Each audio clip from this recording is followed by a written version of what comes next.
Hi, my name is Emma and I work for the Eternal Wall of Answer Prayer.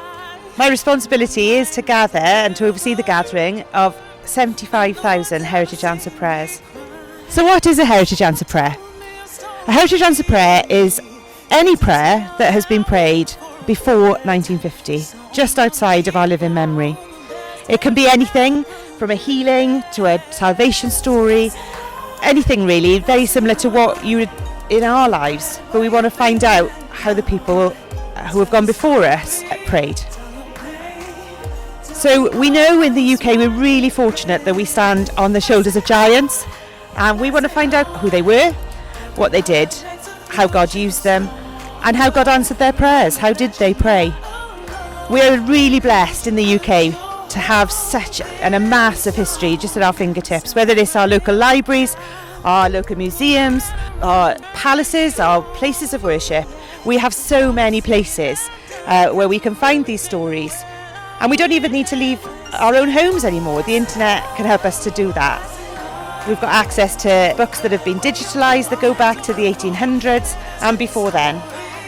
Are you interested in helping us find stories of answer prayer? We're particularly looking for stories of answer prayer at the moment about World War II.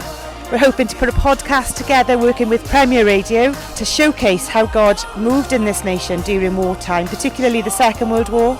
If you've got any stories from your family, maybe your parents, your grandparents, who were involved and who prayed during the war and saw amazing results, who saw God move on their behalf, then we'd love to hear from you. Please do get in touch. But if that isn't you and you still want to get in touch and you're a little bit curious and you think, well, I really like history, then come and dig deeper with us at Eternal Wall.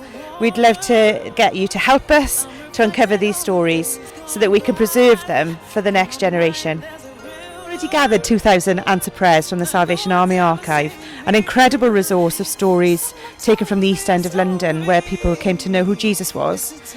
We're working on the Elim Evangel, and we're also working with George Mullers in Bristol to uncover stories of healing and of amazing stories of God's provision for just children. And we know there are so many more out there. We gather from anywhere we can find them really, and we are encouraging people to look around them, to rediscover their local history. And it could be that you've walked past a plaque a million times and you've never really paid attention, but there might be an answered prayer lurking on that. Somebody recently sent us a plaque of William Tyndale. You may not know his story. He was a man who really wanted to translate the Bible into English in a time when that was forbidden, and he was martyred for his efforts. And his last prayer, which is written on the plaque on the embankment in London, says, "Please open the King of England's eyes." It was his prayer, and within a year the Bible had been translated into English and printed as the King James Bible. These stories shape our world and shape our lives, and we need you to help us to find them. We are using a lot of digital resources, but you can help us. You can read the books on your bookshelf and send us the answer prayers you find. You can get involved as a volunteer, and you can just get in contact with us at eternalwall.org.uk, where you can be part of the team that is working to uncover these answer prayers. We would really love to hear from you.